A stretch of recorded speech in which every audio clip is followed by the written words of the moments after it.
Ano naman po Tito yung XNES, connected ba siya sa Tipay? Hindi po, trading platform po 'yon, yung XNES na ginagamit natin sa gold 'no, sa gold po. So, eto po yung sample 'no, mga titos and titas para po dun sa sana ito yung sample.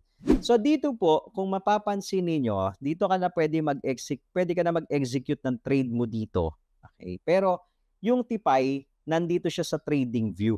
So dito sa platform nila, you can use market order or limit order. Ngayon, isa sa mga gusto ko na ginagamit dito sa XNES is itong sentiment indicator. Kung makikita niyo po ito ano, 38% at saka 62%. 38% ang naka-short, 62% ang naka-long.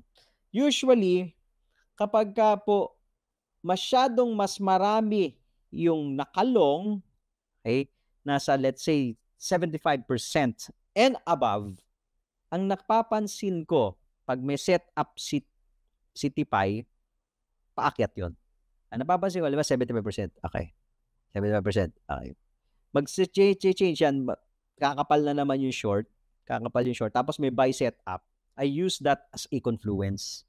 Pero hindi po ito yung ginagamit ko na basis lang for entry, ginagamit ko po ito as additional confluence. So shine-share naman natin 'yan do'n sa loob ng Discord natin, mga titos and titas, alright? So marami pong mga features kasi ito kaya ito yung ginagamit natin na platform.